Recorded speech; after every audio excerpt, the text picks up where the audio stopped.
नमस्कार दोस्तों। आज मैं फिर आपके सामने कुछ ज्ञान की बातें लेके आया हूं और आपने पूरे बुद्धि और विवेक लगा के इन बातों को समझना है। और मुझे बहुत खुशी हो रही है कि आप लोग की जो विवेक है, आप लोग का जो विवेक है वो आगे से आगे बढ़ता ही जा रहा है। क्योंकि आप लोग की जो मेल्स आती हैं मुझे, और क्या प्यारे आप सवाल जवाब करते हो, उसमें बहुत अच्छा लगता है कि आपकी जो विवेक का लेवल है वो आगे से आगे बढ़ता ही जा रहा है और आप आगे से आगे उन चीज़ों को खोजने की यात्रा कर रहे हो जो आम इंसान के बस की बात नहीं है। बहुत अच्छी बात है कि आप उन चीज़ों को समझने की कोशिश कर रहे हो जो बड़े बड़े संत, जो यहाँ पे स्वयंभू संत बने बैठे हैं, वो भी उस लेवल को प्राप्त नहीं कर पाए। बहुत खुशी की बात है दोस्तों। मुझे लगता है ये ऑडियोज बनाना मेरा सफल हो रहा है। बहुत बहुत मेरा दिल खुश होता है जब कोई भी ऐसे ऐसे सवाल पूछता है जो एक आम इंसान पूछ ही नहीं सकता, सोच ही नहीं सकता। इसका मतलब कि आप लोग की जो विवेक की शक्ति है वो बढ़ रही है। बहुत खुशी होती है दोस्तों, क्योंकि एक विवेक ही है जो आपको हर जगह बचाएगा। क्योंकि कबीर साहब कहते हैं, लुट गया रे व्यापारी परख बिना। अगर आप परख नहीं करोगे, कहीं सब्जी मंडी में चले गए, कहीं फलों की मंडी में चले गए और आपने परख नहीं करी, तो आपको घटिया माल मिल जाएगा। क्योंकि वहां पे अच्छे और घटिया दोनों तरह के माल बिकते हैं। रेट में फर्क होता है। अगर आपने परख नहीं करी तो आपको कोई भी घटिया माल पकड़ा सकता है और आप उसको लेके घर चले जाओगे और वो बदली नहीं होता है, वापस बदला नहीं जाएगा। इसी तरह जो आपको ये जन्म मिला है, अगर आपने पूरा विवेक नहीं लगाया इसमें, तो आप इस जन्म को एक तरह से खो दोगे। इसलिए मैं हमेशा अरदास करता हूं कि अपने विवेक को हमेशा काम पे लगाए रखो। मेरी ऑडियोज बार बार सुनो और हर बार आपको कुछ ना कुछ इसमें नई चीज मिलेगी। आपका विवेक कुछ ना कुछ ऐसी नई चीज पकड़ेगा जो आप पिछली बार में नहीं पकड़ पाए होगे। इसीलिए मैं कहता हूं, बार बार अभ्यास ते जड़मत होत सुजान, रसरी आवत जातते सिलते पड़े निशान। आप उन चीजों को जरूर समझ पाओगे, जरूर पकड़ोगे जो मैं बताने की कोशिश कर रहा हूं। और मैं लंबी वीडियोस ऑडियोज नहीं इसलिए बनाता हूं क्योंकि ज्यादा देर बंदा कंसंट्रेट नहीं कर पाता किसी एक चीज पे। इसलिए 10 मिनट, 15 मिनट, हद 20 मिनट। तो दोस्तों, आज जो मैं आपको कुछ बताना चाहता हूं वो है संत की निंदा। आखिर क्या होती है संत की निंदा और उसका परिणाम क्या होता है, मैं आपको आज ये सब क्लियर करने जा रहा हूं। आपने बड़े विवेक से, ध्यान से इनको परखना है कि मैं क्या बोल रहा हूं, सच बोल रहा हूं कि झूठ बोल रहा हूं। तो आइए शुरू करते हैं दोस्तों। आपने एक वाणी सुनी होगी, जो कोई निंदे संत को संकट ताको होई, नरक जाए जन्मे मरे मुक्ति कभू ना होई। आपने ये वाणी है, ये कबीर साहब की वाणी है। आपको ऐसा भी सुनने में आएगा, कई स्वयंभू संत जो बन के बैठे हुए हैं यहाँ पे, वो आपको ऐसे भी भ्रमित कर सकते हैं कि ये वाणी संत की नहीं है, यानी कबीर साहब की वाणी ही नहीं है। कबीर साहब ऐसा कभी बोल ही नहीं सकते। ये जरूर उन पाखंडी संतों की है जो कबीर साहब के बाद आए और उन्होंने वाणी में मिलावट करी। अब उनकी बुद्धि देखिए दोस्तों, उनका लेवल देखिएगा आप कि कैसी बुद्धि वो लेके बैठे हैं और दुनिया को समझा रहे हैं। अब इस वाणी को आप परख करिए। आप बिल्कुल परख करना इस वाणी को, ये वाणी कहना क्या चाहती है, और इसके बाद विवेक लगाना कि ये सत्य है, ये झूठ है।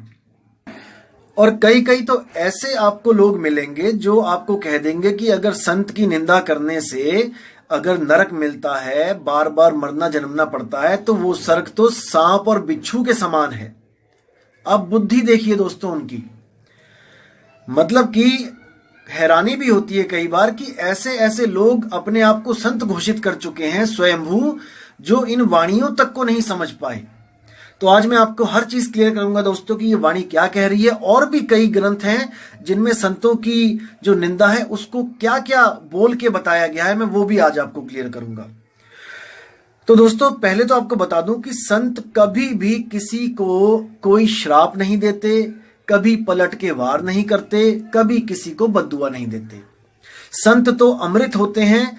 अमृत को आप चाहे उसमें आप डंडे मारो, किसी अमृत की बोतल को चाहे आप उसको आग पे चढ़ा दो, चाहे आप उसको कितनी गालियां दो, लेकिन अगर आप उसको पियोगे तो आपको अमृत ही मिलेगा, क्योंकि अमृत का मतलब केवल अमृत है, विष कदापि नहीं। ये तो आप गांठ बांध लो, पक्की बात है। तो अब सजा कैसे मिलेगी उसको जो बार बार जन्मे मरे, मुक्ति कभी ना होए? कौन देगा उनको सजा? जब संत ने तो सजा देनी नहीं है, संत तो परमात्मा का रूप है, वो तो कभी आपको सजा दे ही नहीं सकता, किसी को भी नहीं दे सकता। यहां तक कि देखो आप, मीराबाई को जहर पिलाया गया, सुकरात को जहर पिलाया गया, और संतों को कितनी यातनाएं दी गई, लेकिन संतों ने कभी भी किसी को कोई बद्दुआ नहीं दी, कोई पलटवार नहीं किया। तो कौन है आखिर वो जो संतों की निंदा करने वाले को नरकों में डालेगा, बार बार जन्माए और मरवाएगा?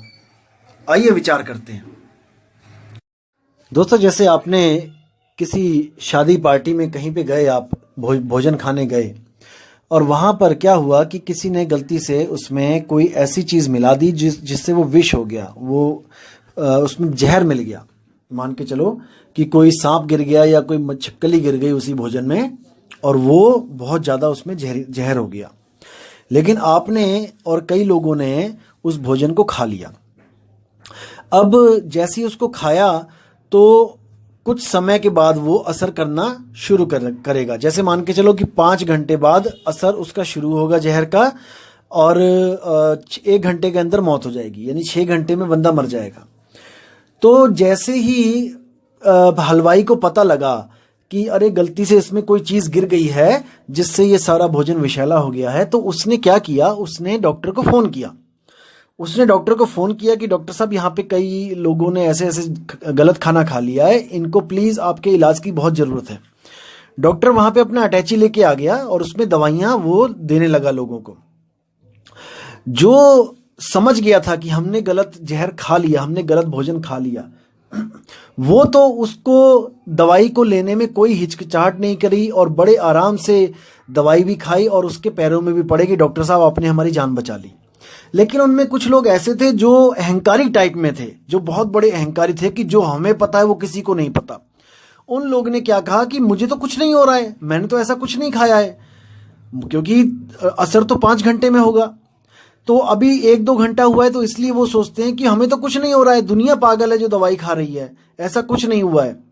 तो वो, क्योंकि वो लोग किसी पे विश्वास नहीं करते हैं, वो अपने ही अहंकार में चूर रहते हैं, तो वो लोग उस डॉक्टर को गालियां देने लगे कि ये देखो, ये अपने पैसे बनाने के चक्कर में ये ऐसे कर रहा है, ये दवाइयां बांट रहा है लोगों को, ये पैसों का भूखा है, ये लूटना चाहता है। जैसे आजकल मान्यता है लोगों की कि संत जो होते हैं वो सब पैसे लूटने के लिए वो संत बने होते हैं, लोगों को लूटने के लिए, लोगों को मूर्ख बनाने के लिए लोग संत बन जाते हैं। जैसा आजकल चलन है, प्रचलन है, जैसे आजकल संत पकड़े भी जा रहे हैं, उनको संत भी नहीं कहना चाहिए, क्योंकि जो गलत काम करेगा वो संत क्यों है, वो संत के वेशभूषा में चोर है। जैसे कबीर साहब ने बोला है, जंगल ना होते तो मोर कहाँ छुपते, और संत ना होते तो चोर कहाँ छुपते। अगर संत ना होते तो चोर कहाँ छुपते। अरे एक संतों की तो ऐसी भेष है, जो एक चोर भी ग्रहण कर ले तो उसको भी माथा टेक के दुनिया निकल जाती है आगे। तो इसी तरह हमने परख भी करनी है कि कौन संत है और कौन असंत है। ऐसा नहीं है कि जिसने चोला पहन लिया वो संत ही है। तो यहां पर उस डॉक्टर को कुछ लोगों ने गालियां भी दी, अपनी अपनी बुद्धि के हिसाब से। जिनके पास विवेक था उनको पता लग चुका था कि जो हमें बीमारी लग गई है, जो हमने गलत खाना खा लिया है, जिसके कारण हमारी मौत होने वाली है, अगर हम इसकी शरण में गए तो हम उससे बच जाएंगे। और जो लोग कहते कि हम किसी की शरण में नहीं जाएंगे, ये डॉक्टर तो पैसे कमाने के लिए आया यहाँ पे, तो वो लोग का क्या हाल होगा, जहर ही उनको मारेगा, डॉक्टर नहीं मारेगा। डॉक्टर तो दवाई लेके आया है। दोस्तों इस बात को समझना है, डॉक्टर दवाई लेके आया है, डॉक्टर को दवाई ही देनी है सबको, चाहे वो अच्छा बंदा हो चाहे बुरा हो, चाहे वो कैसा भी हो। लेकिन जो डॉक्टर को दवाई लेने से ही मना कर रहे हैं, जो डॉक्टर की दवाई लेने से मना कर रहे हैं, उनको मारने वाला कोई और है, डॉक्टर नहीं मारेगा। वो कौन है, वो है जहर। वो जहर ही उनको मारेगा। इसीलिए एक विवेकी बंदा क्या कहता है कि संत का निंदक जो है वो जन्मेगा मरेगा। कहने का मतलब जो डॉक्टर की निंदा करेगा, वो निंदा करने का मतलब है कि उसके दवाई को ग्रहण नहीं करेगा। निंदा करने का यही मतलब है। जब आप उसकी निंदा ही कर रहे हो तो आप उसके कहे रास्ते पे कैसे चल सकते हो। इसका मतलब ये नहीं है कि डॉक्टर आपको जहर देगा तब आप मरोगे। जहर तो आपने स्वयं ही ले रखा है। अगर वाणी बोल रही है कि संत के निंदक को बार बार नरक और बार बार जन्म मरण में फंसना पड़ेगा, मुक्ति कभी ना होए, तो केवल संत का निंदक ही थोड़ी नहीं है ऐसा। जो लोग संतों की शरण में नहीं जा रहे हैं, जैसे जो लोग वैसे ही मरी जा रहे हैं बिना संत को गाली दिए, क्या वो नहीं नरकों में जा रहे हैं? क्या वो नहीं जन्म मरण में फंसे हुए हैं? भाई बुद्धि लगाओ, विवेक लगाओ। हर बंदा जन्म मरण में फंसा है, चाहे संत को गाली दे चाहे ना दे। बच वही सकता है जो संत की शरण में चला जाए। वाणी ये बोल रही है उसको। और वाणी ने ऐसा क्यों बोला है? क्योंकि केवल संत ही है जो आपको इस जन्म मरण से निकाल सकता है, वरना तो सारे फंसे ही फंसे हैं। ये कुत्ते बिल्ली हाथी घोड़े ही वही लोग हैं जो इंसान चोला प्राप्त करने के बाद जिन्होंने विवेक नहीं किया और आज वो अलग अलग जूनों में जन्म और मर रहे हैं। वो नरकों में पड़े हैं। नरक क्या है? नाली नरक है, गटर नरक है। उसी में जाके नरकों में खाना खा रहे हैं। जो हम लोग विष्ठा करते हैं वही वो खाते हैं।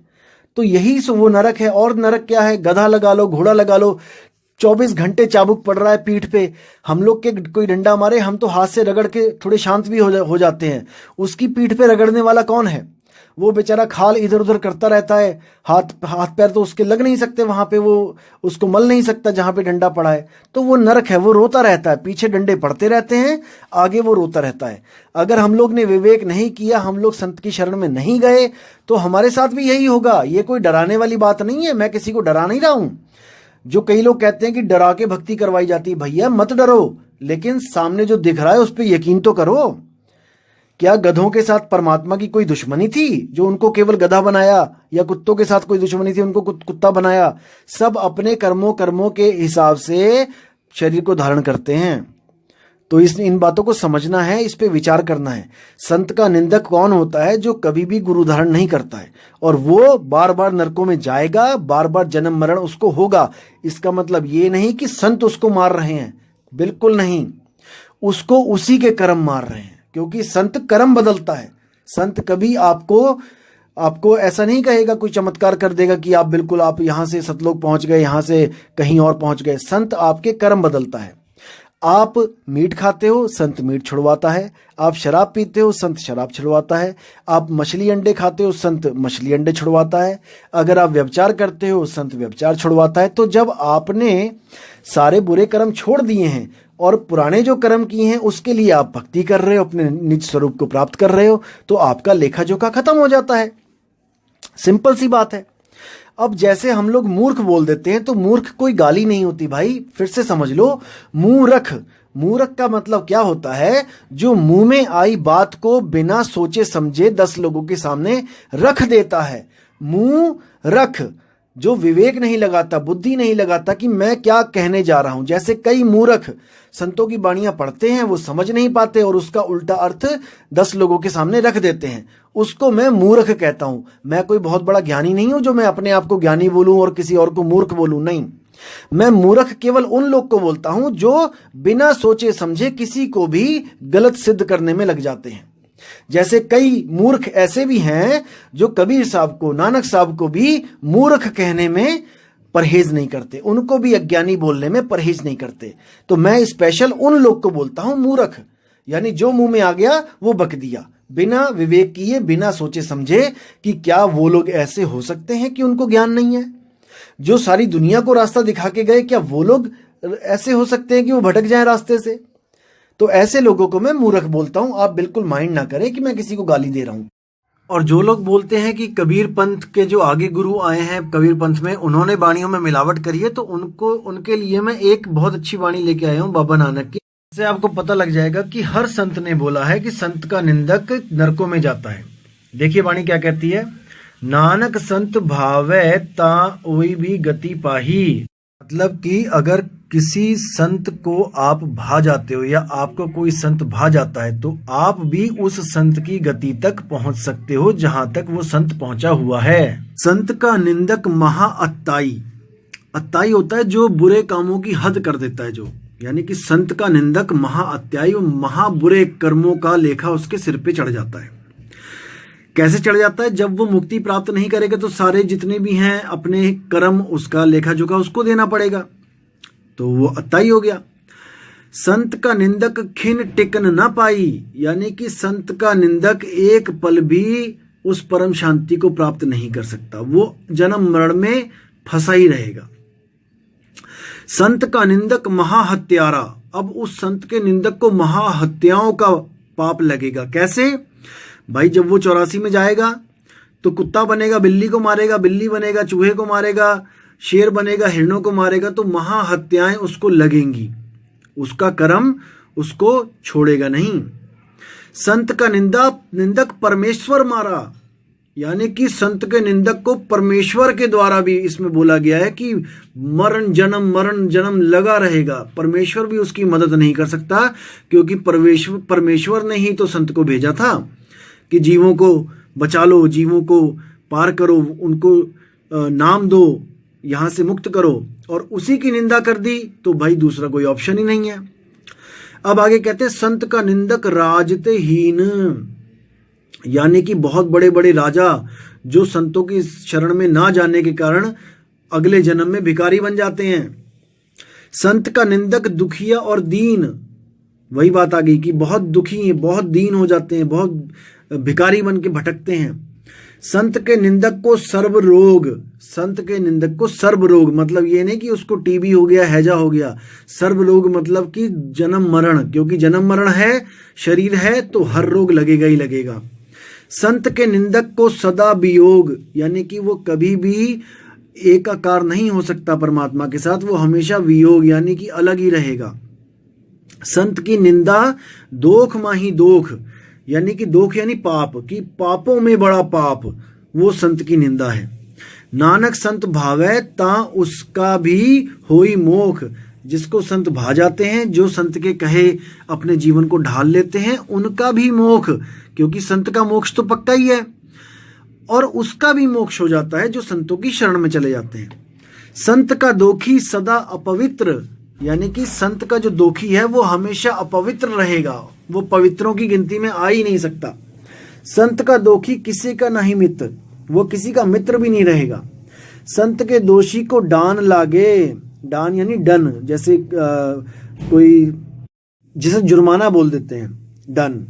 संत के दोखी को सब त्यागे, उसके साथ कोई भी नहीं रहता, सब उसको त्याग देते हैं, जैसे अंत समय में सब त्याग देते हैं। लेकिन अगर संत होगा तो अंत समय में भी शब्द हमेशा उसका साथ देगा जो संतों के द्वारा दिया जाता है, जिसको हम राम बोल देते हैं। जैसे बोला गया है, सेवा को दो ही भले, एक संत एक राम, राम है दाता मुक्ति का, संत जपावे नाम। संतों का काम होता है राम के साथ जोड़ना, और राम आपके साथ सदा रहेगा, ऐसा कोई समय नहीं होगा जहां राम आपको कभी छोड़ दे। संत का दोखी महा अहंकारी, जो अहंकारी होंगे महा अहंकारी, वही संत के दोखी होंगे। जो दीन होगा, जो विवेकी होगा, वो संतों से प्रेम करेगा। संत का दोखी सदा विकारी, हर तरह के विकार उस बंदे में होंगे जो संतों की निंदा करेगा। संत का दोखी जन्मे मरै, संत का दुखना सुख ते टरै, यानी उसको कभी भी सुख सपने में नहीं मिल सकता जो संतों को दुखी करेगा। संत के दोखी को नाही ठाओ, नानक संत भावे ता लय मिलाई, यानी कि जो उस संत को अगर कोई भा गया तो समझ लो कि वो उसको उस परमात्मा से मिलाएगा, वो पक्का मिला देगा। लेकिन जो संतों की निंदा करेगा भाई, वो तो जन्मेगा मरेगा, नरकों में जाएगा, इसमें कोई दो राय नहीं है, और उसके अपने कर्म उसको नरकों में लेके जाएंगे, ना कि संत। संत के पास तो केवल क्षमा ही होती है। संतों को कोई गले से गला भी काट दे संतों का, तब भी वो उसके लिए अरदास ही करेंगे। जैसे ईसा मसीह को जब चढ़ाया गया था सूली पे, तब भी उसने यही बोला था कि हे परमात्मा, इनको नहीं पता कि ये क्या कर रहे हैं, इनके पापों को क्षमा करना। तो इन बातों को दोस्तों विवेक में रखना है। विवेक आपके पास जो है वही आपका सच्चा साथी है, अन्यथा आपका कोई साथी नहीं है, सब आपको भरमाने में ही लगे रहेंगे। अपने विवेक पे भरोसा करना सीखो और इस दुविधा से निकलो कि आप बिना किसी के कोई डिसीजन नहीं ले सकते। आप ले सकते हो दोस्तों, आप ले सकते हो, बस कोई ऐसा मिले जो आपको विवेक देता रहे, और आप उस विवेक के साथ अपना विवेक मैच करके उसकी भी सत्यता को आप प्रमाणित करते रहो, समझते रहो कि वो सच बोल रहा है या झूठ। और अगर वो सच बोल रहा है तो आप अपने विवेक को उस लेवल तक पहुंचाओ और उसके साथ मिल जाओ। मैं ये नहीं कह रहा कि मेरे साथ मिल जाओ, कोई भी विवेकी मिलता है आपको जो हमसे भी आगे की अगर कोई बात करता है तो आप बेशक आगे चले जाओ, लेकिन पीछे मत जाना, पीछे बिल्कुल मत जाना, क्योंकि फिर कोई फायदा ही नहीं आपका आगे बढ़ने का अगर आप दोबारा वापस बैठ जाओगे तो।